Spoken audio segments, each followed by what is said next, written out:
Assalamualaikum warahmatullahi wabarakatuh. Selamat malam. Waalaikumsalam warahmatullahi wabarakatuh. Selamat malam. Apa kabar Anda hari ini? Alhamdulillah baik. Alhamdulillah. Cuacanya tadi cerah ya. Sangat cerah sampai saya gerah banget ini. Panas ya? Panas. Saya ingin tahu nih, tadi kesini naik apa? Transportasinya? Saya pakai kendaraan pribadi. Ada kendala? Ada, karena mungkin hari ini ada kegiatan juga dari kantor, terus juga di jalanan banyak yang demonstrasi mahasiswa karena hari ini kan ada Sumpah Pemuda. Hari Sumpah Pemuda ya. Jadi tadi agak macet gitu kan? Banget. Tapi lancar aja. Ya, bisa sampai di sini. Alhamdulillah. Sebelumnya saya ucapkan selamat kepada Anda karena telah berhasil melewati tahap seleksi berkas sehingga dapat melanjutkan ke tahap wawancara ini. Selamat ya. Terima kasih. Perkenalkan, nama saya Era Muhammad Ataullah selaku HMD dari PT Hammer Industries dan saya sebagai pewawancara Anda dalam sesi wawancara untuk posisi staf marketing kami. Wawancara ini dilakukan dengan tujuan untuk merekrut karyawan untuk jabatan staf marketing di PT Hammer Industries. Pada proses wawancara ini, Anda akan diberikan pertanyaan mengenai situasi yang pernah Anda alami, baik berupa pengalaman yang membanggakan maupun pengalaman yang dianggap sulit. Wawancara ini diperkirakan akan berlangsung selama sekitar 45 menit. Apakah Anda bersedia? Ya, bersedia. Selama proses wawancara, saya berharap Anda dapat menjelaskan pengalaman yang Anda alami secara pribadi. Dijelaskan secara spesifik dan mendetail mengenai apa yang Anda lakukan, pikirkan, katakan, serta rasakan ketika pengalaman tersebut terjadi. Perlu diingat bahwa pengalaman yang Anda bagikan harus dalam 3 tahun terakhir. Sebelumnya saya ingin meminta izin untuk merekam seluruh kegiatan wawancara pada kali ini. Apakah Anda bersedia? Terima kasih. Nah, untuk segala informasi yang Anda berikan selama proses wawancara ini akan dijaga kerahasiaannya dan hanya akan digunakan untuk keperluan seleksi karyawan untuk posisi sebagai staf marketing. Sejauh ini, apakah ada hal yang ingin ditanyakan? Mungkin belum. Belum ya? Ya. Saya izin rekam ya? Ya, nggak apa-apa. Untuk meninjau kembali.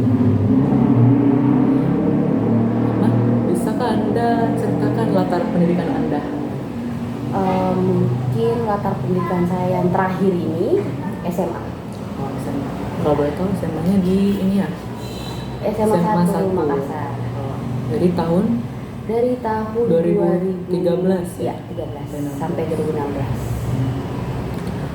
Apa yang paling berkesan dalam latar belakang pendidikan Anda? Mungkin waktu saya sekolah, saya pernah mengikuti Olimpiade. Olimpiade. Ya. Olimpiade, terus saya juga pernah mengikuti perlombaan-perlombaan seperti kayak badminton, ya, sama lomba fotografer gitu. Fotografer ya? Ya. Untuk tahunnya itu bisa dijelaskan secara detail? Waktu badminton itu tahun 2013. 13 ya? Berarti baru masuk SMA ya? Iya, udah ikut. Terus 2014 saya ikut Olimpiade Geografis. Geografis? Iya. Terus pas 2015-16 itu saya ikut lomba fotografer. Fotografer. Iya. Apakah Anda sendiri memiliki pengalaman berorganisasi Ya. selama sekolah? Itu tadi organisasi saya itu badminton sama fotografer. Kalau di SMA 1 tuh ada namanya fotografer klub gitu. Itu ngapain aja? Bagaimana cara mengambil gambar yang dengan benar, cara membuat video dengan benar, terus bagaimana caranya bisa kita memaparkan video-video untuk ditayangkan. Untuk apa? pengalaman fotografer ini ada pencapaian sendiri dalam organisasinya? Mungkin dengan pencapaian itu ya ikut lomba. Ikut lomba ya, Iya. pengalaman ya. Baik. Nah, baik. Saya ingin mengingatkan Anda bahwa selama proses wawancara ini diharapkan Anda menceritakan pengalaman pribadi Anda secara detail. Mohon untuk menjelaskan apa yang Anda lakukan, katakan, pikirkan, dan rasakan saat pengalaman tersebut terjadi. Dengan catatan bahwa pengalaman yang Anda bagikan maksimal terjadi 3 tahun terakhir. Oke. Kita akan mulai dengan pengalaman yang membanggakan dulu, dan Anda akan diberikan waktu untuk mengingat kembali pengalaman tersebut. Baik. Mungkin pengalaman saya di 3 tahun yang lalu itu yang paling saya ingat itu pada saat pertama kali saya terjun di dunia pekerjaan. Tapi bukan di Makassar, tapi di luar Makassar. Dan itu tidak ada keluarga, tidak ada saudara yang mengikuti saya. Jadi saya pure sendiri pergi untuk interview, cari kerjaan seperti itu. Jadi menurut saya itu adalah suatu kebanggaan buat saya gitu, karena saya bisa semandiri itu mencari pekerjaan di luar Makassar tanpa ada orang tua, tanpa ada keluarga seperti itu. Tanpa ini ya, resources. Iya, itu yang pertama. Yang kedua itu mungkin pada saat COVID kan, pada saat itu kan lagi COVID-nya ada pengurangan pegawai. Jadi mungkin saya mendapatkan pengurangan pekerjaan, mau pengurangan pegawai, jadi saya diberhentikan.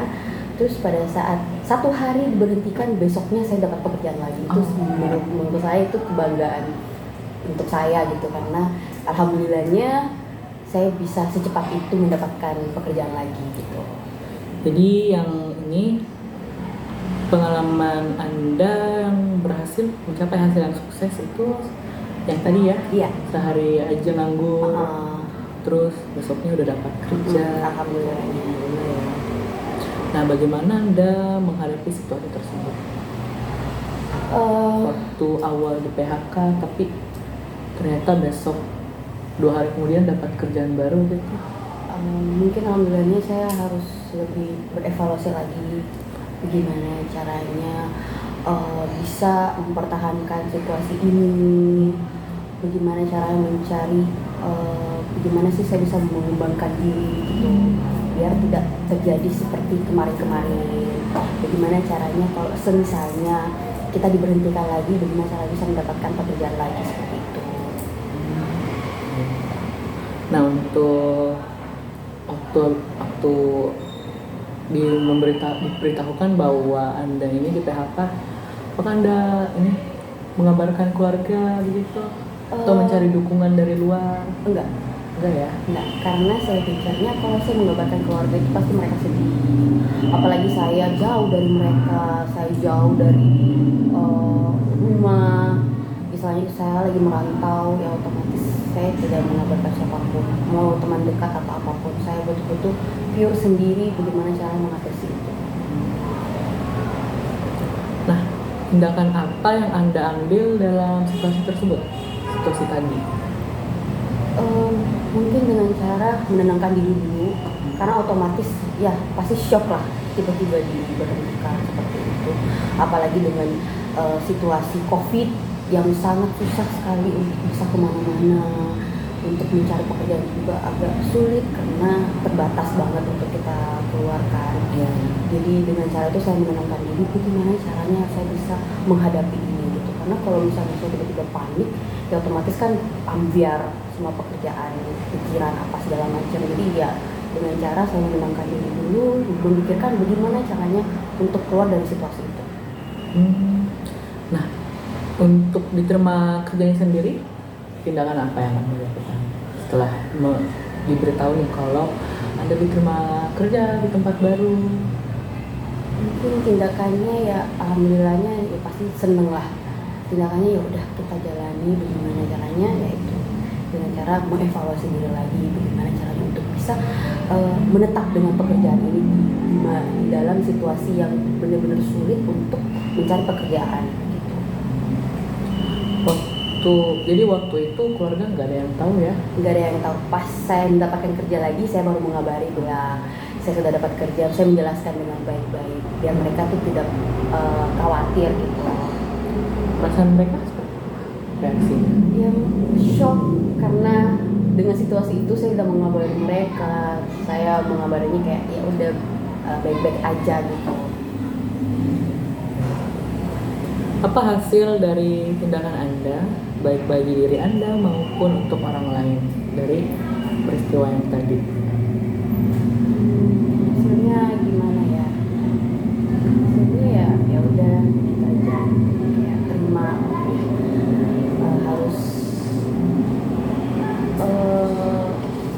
harus gimana ya, kayak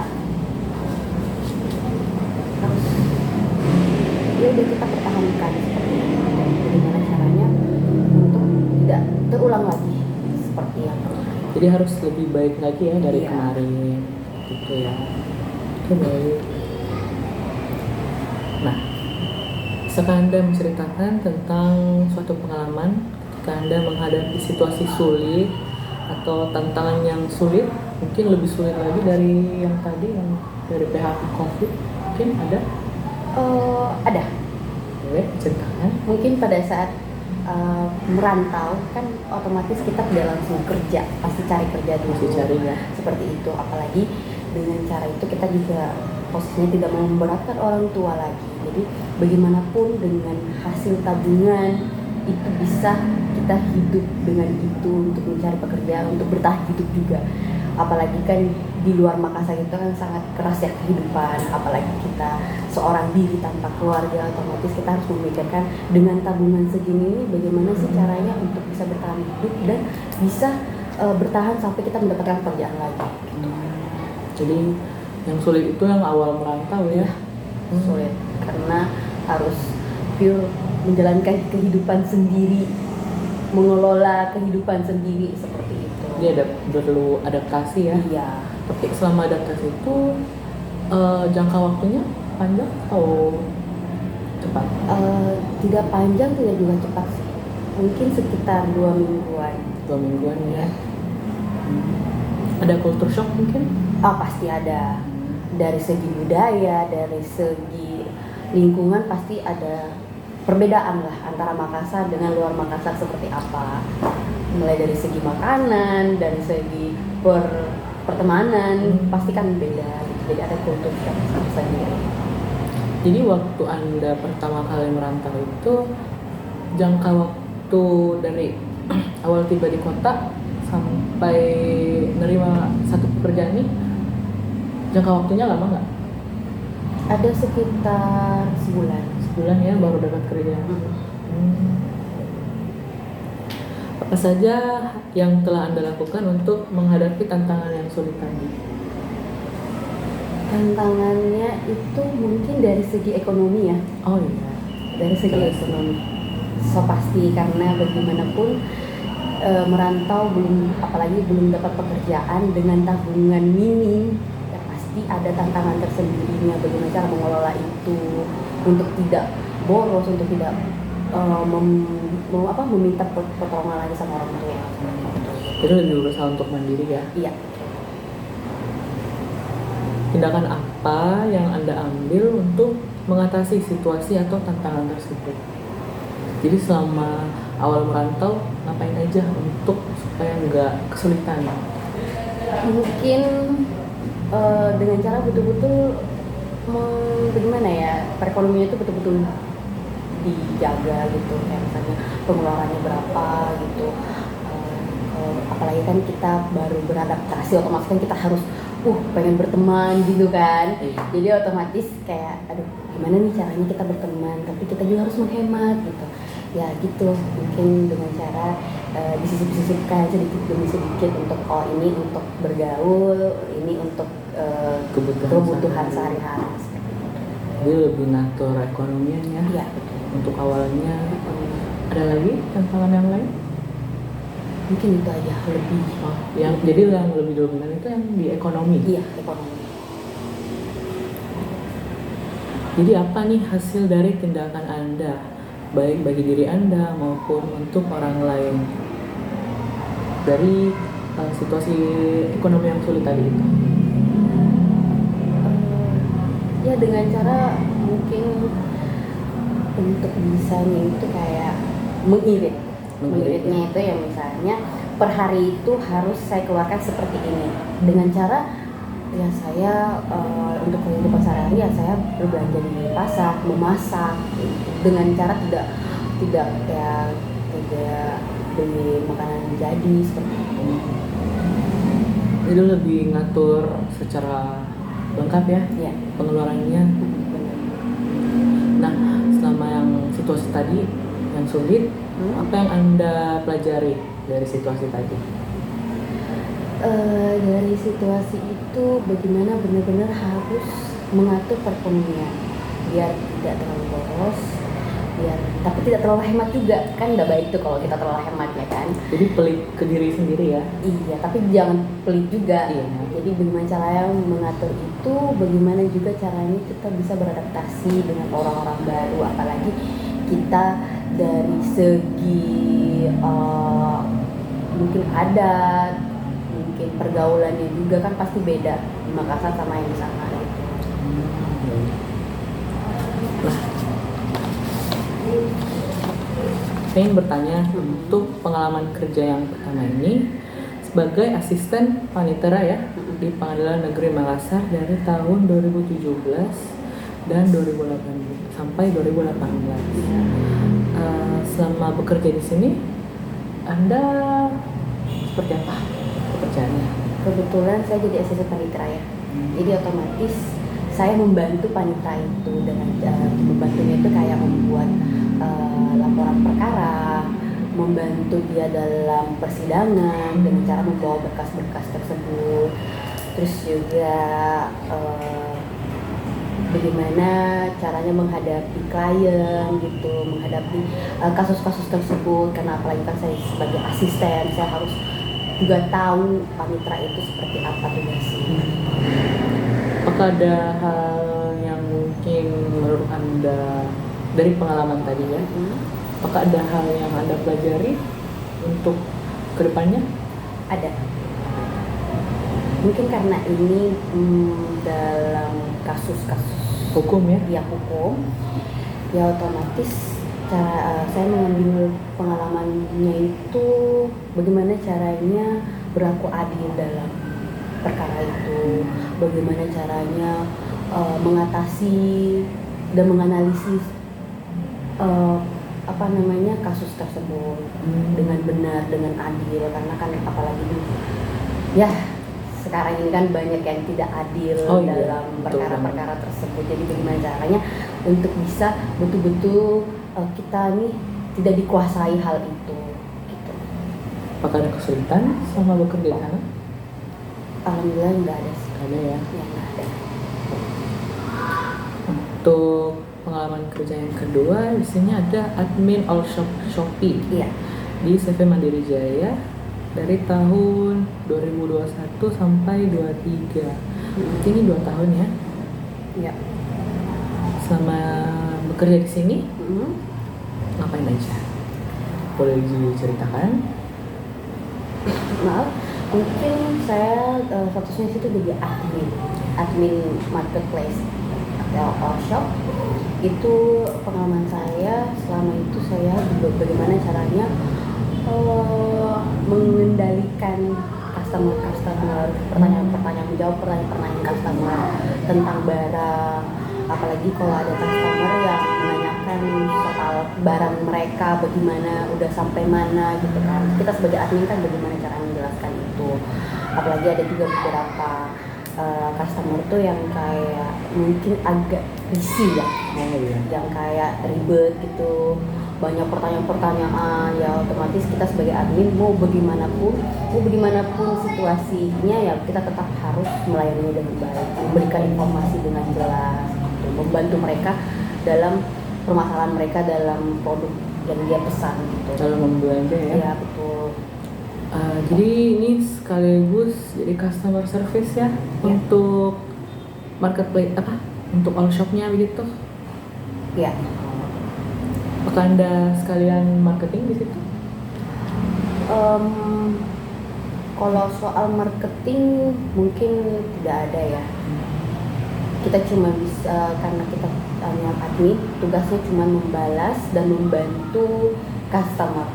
Kalau soal marketing mungkin itu bukan bagian kita. Maka ada kesulitan selama bekerja jadi admin? Kesulitannya ada pasti. Kesulitannya itu ya bagaimana caranya bisa mengatasi masalah-masalah customer ya, seperti itu. Misalnya kayak ada barang mereka yang belum tepat waktu datang, ya bagaimana kita meredahkan amarahnya mereka gitu. Bagaimana caranya juga bisa mereka tuh lebih tenang, tidak emosi. Apalagi juga ada beberapa customer yang seperti banyak pertanyaannya tapi nggak beli ya otomatis kan kita tetap melayani itu walaupun ya harus sabar. Kalau misal ada customer nih yang membuat Anda sendiri stres selama bekerja, apa tindakan Anda supaya agar kerjaan Anda ini tetap lancar gitu?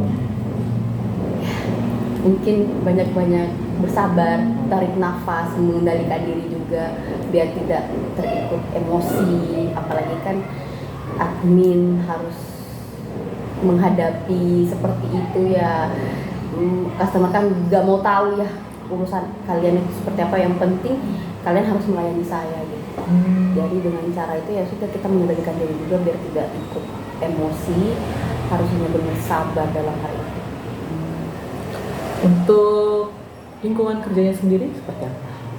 Lingkungannya lumayan cukup baik ya, baik dari pimpinannya, dari teman-teman kerja alhamdulillah baik. Kalau boleh tahu alasannya berhenti kerja? Bukan berhenti sih, lebih tepatnya itu diberhentikan karena diberhentikan. tokonya tutup. Tokonya. Ya gulung tikar lah. Iya. Untuk yang di pengadilan tadi berhenti juga? Iya, karena kebetulan panitera saya itu pindah tugas. Jadi pindah tugas kan ya? Iya, jadi saya diberhentikan karena ya mungkin saya tidak dibolehkan lagi ikut sama beliau gitu. Nah, untuk yang ketiga ini ada sebagai roster ya di PT Prima Food International dari tahun ini 2022 sampai 2023, hanya setahun. Iya. Nah, boleh ceritakan ini pengalaman kerjanya seperti apa?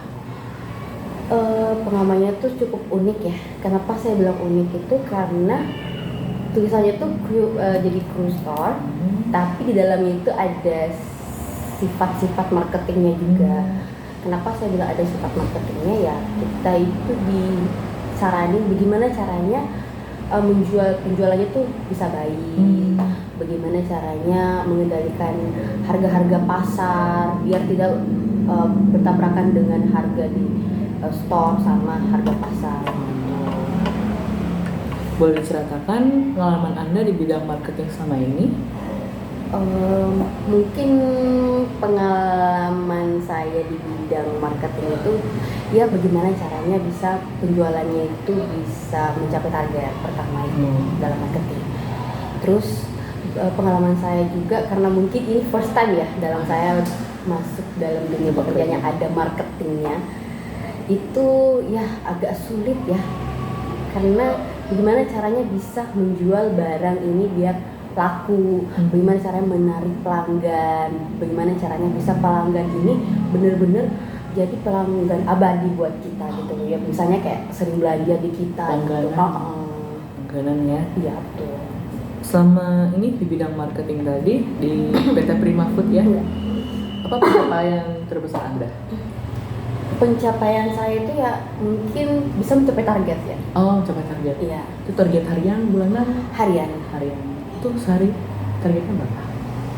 Paling kita kan ada minimum sama nggak ada maksimal, tapi minimum itu 2 juta per hari. Yang paling tinggi berapa?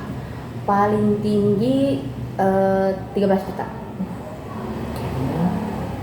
Itu kenapa bisa sampai 13 juta? Mungkin karena saya mengadakan promo ya. Apalagi kan tahu kan ibu-ibu itu suka banget dengan promo-promo. Jadi ya namanya juga marketing, bagaimana caranya bisa kita menarik ibu-ibu itu bisa jual. Buat promosinya untuk ibu rumah tangga yang cari promo. Apa mungkin pengalaman yang paling menantang bagi Anda selama di bidang marketing ini, di Cruise Store ini? Paling menantang itu mungkin itu ya, gimana caranya kita bisa mencapai target.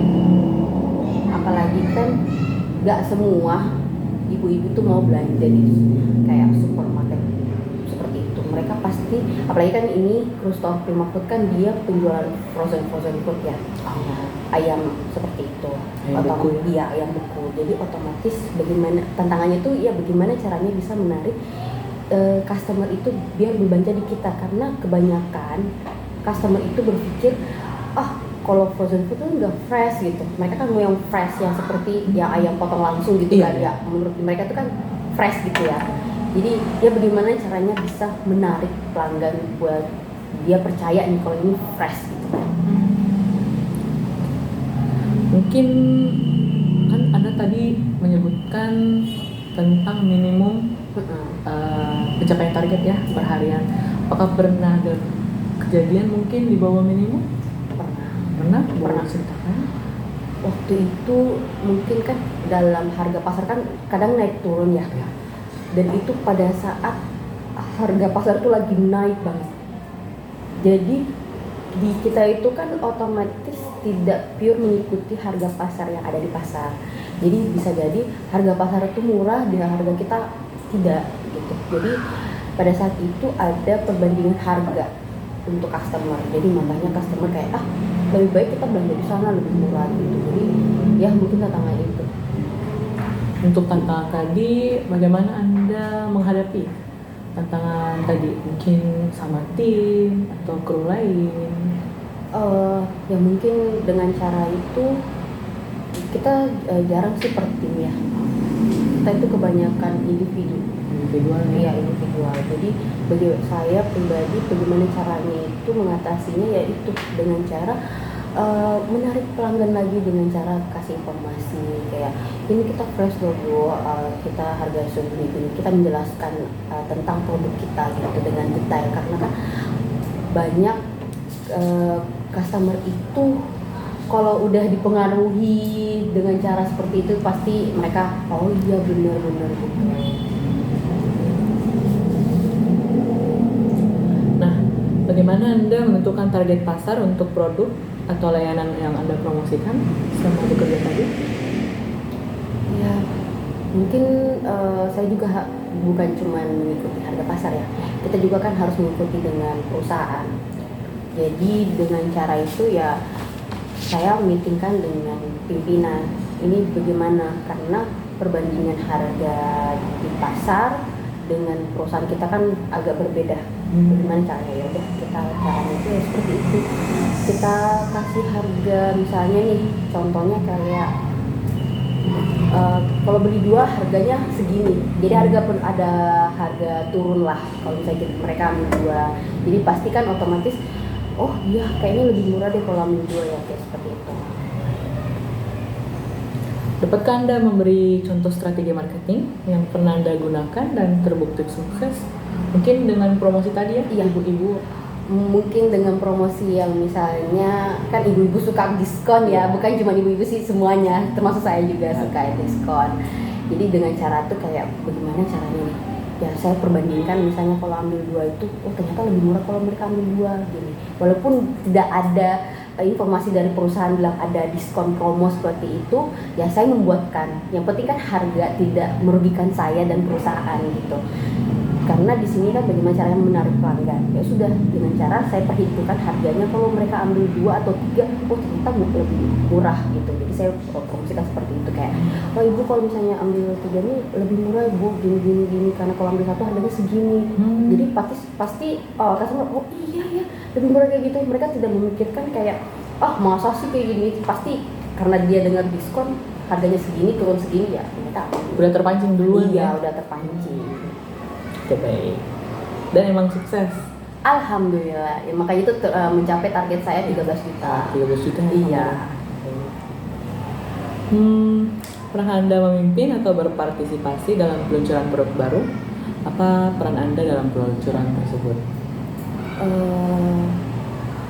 Saya juga kan maaf, mungkin saya pernah juga kerja di dunia F&B ya. Oh, F&B ya? F&B itu saya pernah meluncurkan minuman produk baru gitu ya. Alhamdulillahnya saya mempromosikan misalnya kayaknya kalau minuman ini dicampur ini kayaknya bakalan laris deh, dengan cara saya mengajarkan kepada tim-tim yang lain kayak kita tuh harus menjualnya tuh seperti ini, dengan cara kita kayak misalnya minuman ini segar loh bu, ibu nggak mau coba, harganya segini loh kayak gitu. Terus juga pernah saya buat promo, karena di dunia PNB gitu kan, kalau misalnya ada bahan baku yang sudah tidak laku terjual, ya bagaimana caranya kita bisa habiskan itu produk itu ya, dengan cara kita kayak kalau gitu kita kayak gini aja, misalnya beli 2 gratis 1 gitu, dan alhamdulillahnya tercapai. Terus selama bekerja di F&B berapa lama? Kurang lebih 1 tahun. 1 tahun ya? Apakah ada kesulitan selama di F&B? Ya kesulitannya mungkin lebih ke tim ya. Karena kita di BPND kan ada sudah misalnya dia di bagian sini. Jadi kalau misalnya bagian kasirnya salah, otomatis semuanya salah gitu. Jadi istilahnya satu salah, semuanya salah. Walaupun bukan kesalahan kita, ya tetap kita salah gitu. Karena akarnya yang satu. Bagaimana Anda mungkin menghadapi situasi yang kalau salah itu? Mungkin mengatasinya ya dengan cara kita selalu briefing. Kalau misalnya ada kesalahan seperti itu, setelah kerja kita briefing. Ini kenapa bisa terjadi seperti itu? Nah, dengan briefing itu ya kita mendapatkan jalan keluarnya seperti apa, dan yang lebih tepatnya sih lebih berevaluasi diri lagi gitu. Evaluasi tim juga ya. Pernahkah Anda mengelola tim marketing? Pernah. Bagaimana pengalaman Anda dalam memimpin tim untuk mencapai suatu target? Mungkin dengan cara saya mengajarkan ke teman-teman caranya seperti apa. Dengan cara ya mungkin dari pengalaman sebelumnya dengan pengalaman sekarang itu saya mengajarkan mereka bagaimana caranya dengan baik. Dan alhamdulillah saya juga punya tim yang baik juga, bisa diajak kerjasama seperti itu. Ada kesulitan? Mungkin kesulitannya itu ya kan tidak semuanya pasti akan baik-baik saja kan, pasti ada juga kesulitan yang lain. Ya mungkin kesulitannya itu lebih utamanya itu ada beberapa customer yang kayak benar-benar memperhitungkan gitu. Jadi walaupun kita sudah menarik pelanggan seperti ini, memberikan informasi, tapi mereka tuh lebih teliti gitu. Jadi makanya kalau ada customer yang lebih teliti itu yang kayak itu yang sulit untuk dihadapi gitu, karena mereka saking telitinya itu kalau kita menyampaikan informasi mereka pasti kayak loh kok seperti ini, kenapa kayak gini. Jadi itu benar-benar tantangan buat kita. Jadi sama menghadapi tantangan tersebut Anda dengan tim bagaimana tanggapannya? Mungkin kita lebih sabar lagi memberikan informasi, lebih sabar lagi menjelaskan ini tuh seperti ini bu, seperti ini. Mungkin kalau itu mengambil seperti ini, mengambil misalnya 3 produk ya, walaupun harganya cuma turun 2.000 tapi kan lumayan dengan produk ini dengan fresh, misalnya ukurannya juga lebih besar seperti itu. Bagaimana Anda membangun hubungan dengan pelanggan dalam marketing ini? Pengalaman saya dengan caranya itu mungkin saya mengambil hatinya dulu dengan cara yang kayak bisa lebih akrab lah sama customer, kayak menanyakan kayak ibu dari mana gitu, kayak ibu sehat, ibu bagaimana kalau misalnya saya minta nomor teleponnya ibu biar kalau ada promo saya informasikan ke ibu lebih dahulu gitu kan. Otomatis kan banyak ibu-ibu yang suka kayak lebih diprioritaskan seperti itu. Jadi caranya tuh ya dengan seperti itu. Jadi lebih akrab ya? Iya. dengan cara mengambil hati mereka gitu. Ada lagi? Dengan cara kayak kita menawarkan misalnya kan banyak tuh customer yang malas untuk ke store tapi mereka mau berbelanja, ya mungkin dengan cara ya kita itu ambil nomornya mereka, kita menawarkan, oh bagaimana Bu kalau kita antarin aja, bisa kok, nanti gratis ongkir, ya pasti kan capas ya nggak mau kalau gratis ongkir ya kan, ya udah mungkin seperti itu juga caranya. Pernahkah Anda memasarkan produk slow moving? Pernah, dan itu sangat sulit. Bagaimana Anda menjaga keterlibatan konsumen dalam jangka waktu yang lebih lama?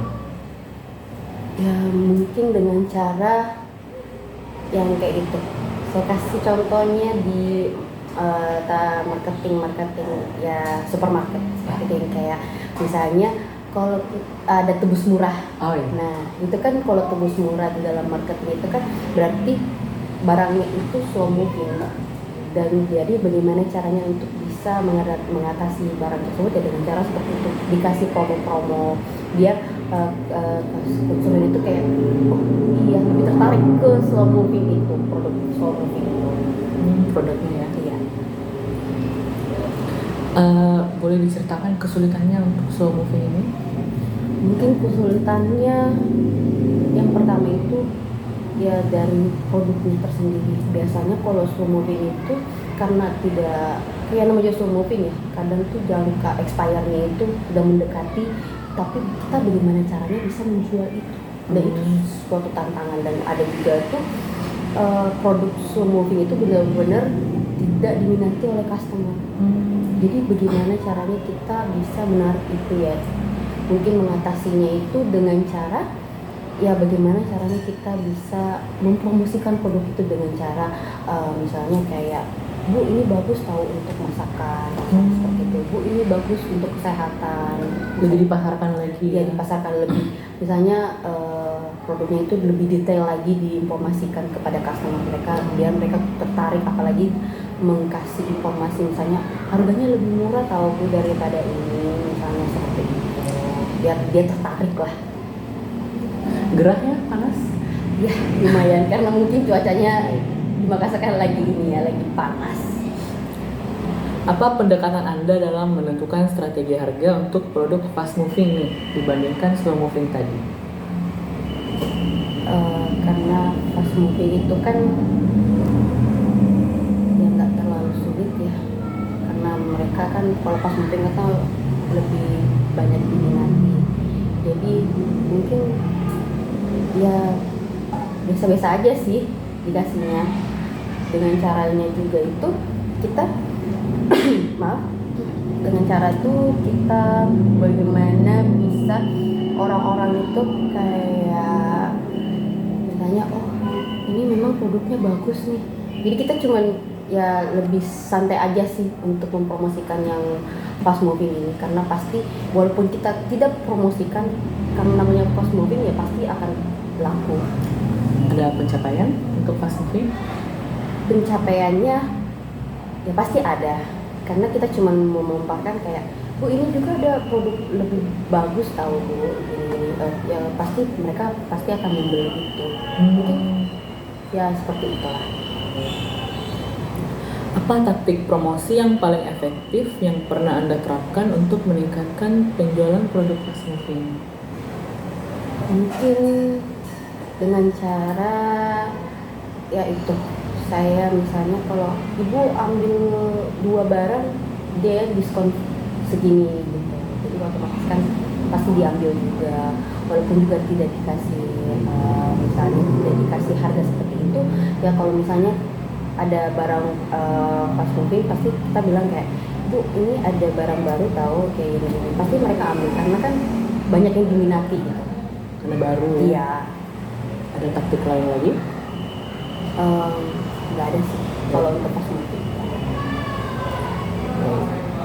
Kecuali kalau yang slow moving pasti ada, karena kan dia benar-benar kalau slow moving itu harus benar-benar bagaimana caranya bisa dicari taktik biar produk ini laku. Iya betul, karena kan slow moving itu sangat-sangat sulit di dalam marketing.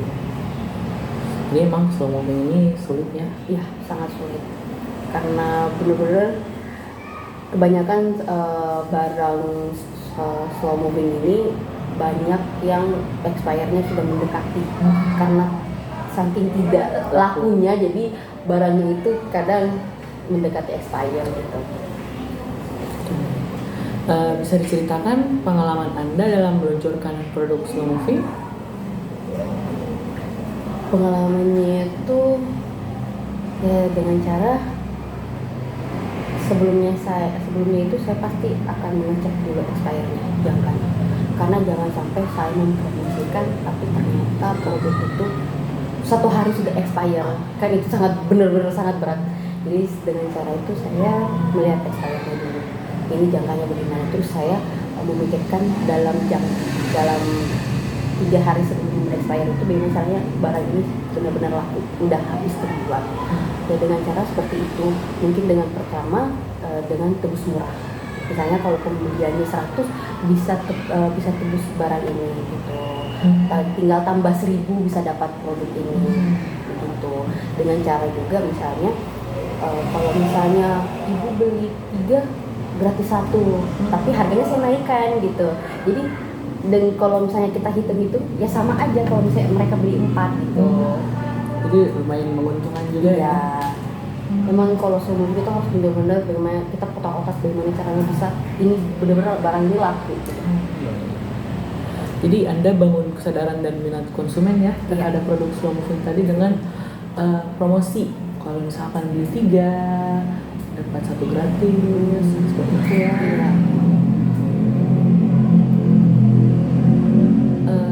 Boleh saya tanya lagi? Boleh disebutkan mungkin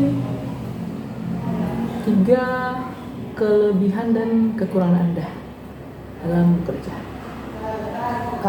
Mungkin dari kelebihan saya dulu. Yang pertama, yang menurut saya nih ya, kelebihan saya mungkin bisa lebih cepat beradaptasi dengan lingkungan. Adaptability ya? Iya, pertama itu.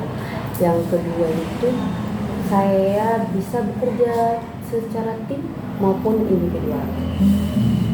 Terus yang ketiga mungkin saya bisa mengerjakan hal yang belum saya pernah kerjakan. Misalnya saya mengerjakan yang belum kayak saya kerja di bagian misalnya contoh dalam marketing, padahal pengalaman saya nggak ada marketing seperti itu. Jadi memang adaptability-nya tinggi ya. Iya. Untuk kekurangannya mungkin ya manusia ya pasti ada kekurangan. Saya punya kekurangannya pelupa. Pelupa, terus cepat emosi. Terus yang ketiga itu. Jadi emang waktu jadi marketing kemarin ini harus benar-benar sabar ya. Iya. Jadi pengelolaan emosinya di situ ya. Bukan cuma pas jadi marketing, tapi pas jadi admin. Karena bagaimana caranya menghadapi customer tersebut kan pasti banyak customer yang sangat sulit dikendalikan gitu. Terus kekurangan saya yang ketiga mungkin ini, saya kalau misalnya saya punya target nih seperti ini, kalau tidak mencapai target saya sudah lemes, jadi down ya. Iya, cepat down. Tapi dengan kekurangan saya itu saya pasti memikirkan bagaimana caranya mengatasi itu. Tidak mungkin saya harus begini terus ya, pasti saya memikirkan bagaimana. Kayak misalnya kekurangan saya pelupa, dengan cara mengatasi itu ya dengan cara misalnya ini bapak nih nyuruh saya sesuatu, karena saya pelupa, mengatasinya itu ya saya mencatat biar saya tidak lupa, buat footnote gitu ya. Iya, biar saya tidak lupa tadi biarkan apa ya gitu. Terus kekurangan saya yang kedua itu emosi, dengan cara tuh ya mungkin lebih mengendalikan diri lagi. Misalnya kalau benar-benar saya emosi ya saya menghindar dulu dari orang-orang, saya menenangkan diri gitu, biar emosi saya itu tidak lebih ke orang lain, terlibat orang lain. Apalagi kan kita harus bertemu langsung dengan customer, otomatis customer itu tidak mau tahu kamu mau ngapain, itu pasti mereka nggak mau tahu. Yang penting kamu melayani saya dengan baik, udah. Harus sabar ya. Iya. Baik, wawancara kita sampai sekarang ini udah selesai ya. Terima kasih banyak atas waktu dan partisipasi Anda pada hari ini. Saya sangat menghargai kesempatan Anda untuk hadir pada hari ini dan untuk mengenal Anda lebih baik lagi. Untuk proses selanjutnya, kami akan menghubungi Anda ya terkait dari hasil wawancara pada malam ini. Jika ada langkah lebih lanjut, kami akan memberitahu melalui email maupun telepon ya. Sebelum kita akhiri, apakah Anda ada pertanyaan atau hal yang ingin disampaikan kepada saya? Mungkin saya boleh bertanya ya. Boleh. Mungkin dari segi Salary ya? ya, dengan jam kerjanya. Jam kerja. Semisal saya diterima kerja. Untuk salary sih kita mulai dari minimum kita ada UMR ya, UMR Makassar. Untuk jam kerja kita jam kerjanya normal dari jam 9 sampai jam 5. Jadi 8 jam kerja. Oh, 8 jam kerja. Apakah mereka ada shift-shiftan atau tidak? Untuk saat ini sih shift-shiftan belum ada ya. Tapi mungkin kalau ada lembur mungkin nanti dapat bonus seperti itu. Gitu. Maaf, saya bertanya lagi. Boleh. Kan ini dunia marketing ya. Marketing pasti ada misalnya mencapai target itu dapat salary lebih lagi. Apakah kalau misalnya saya mencapai target, saya dapat salary lebih? Iya, dapat. Jadi bukan penamanya itu bukan salary dari misalnya lembur, tapi dari salary pencapaian. Iya, jadi kalau misalkan mencapai target harian atau bulanan, nanti kami tambahkan untuk bonusnya di gajiannya nanti. Seperti itu. Kalau semisalnya, maaf saya tanya lagi. Boleh. Kalau semisalnya, ya kita kan nggak tahu ya ke depannya bagaimana. Kalau semisalnya saya tiba-tiba sakit, apakah salary saya dipotong atau tidak? Untuk izin sakit ya, sejauh ini kami belum ini sih ada pemotongan gaji seperti itu. Mungkin kalau memang sakitnya berkepanjangan seperti semingguan lebih, itu di kita baru potong gaji seperti itu. Jadi kita ada izin cuti untuk per tahunnya itu ada 7 hari ya. Seperti itu. Kalau fasilitas, kalau misalnya ini saya diterima kerja, ya, fasilitas apa yang saya dapatkan? Nanti ada ruangan di staff marketing nih dengan anggota lain seperti itu. Ada nanti kasih juga apa namanya ruangannya tadi, serta mungkin kalau ada ruangan meeting seperti itu. Di kantor juga ada apa namanya meja sendiri untuk bekerja seperti itu. Kalau dari segi misalnya fasilitasnya kayak BPJS kesehatan gitu. Ada. Kita ada BPJS, maaf saya lupa. Kita ada BPJS ya juga. Jadi kalau misalkan ada sakit atau apa, silakan pakai BPJS dulu. Iya. Ada pertanyaan lagi? Iya ada. Ada ya? Terima kasih sekali lagi dan saya berharap bisa segera berkomunikasi lebih lanjut. Semoga wawancara ini bermanfaat untuk kita berdua. Semoga hari Anda menyenangkan juga. Terima kasih banyak sebelumnya. Assalamualaikum warahmatullahi wabarakatuh. Terima kasih. Iya, sama-sama.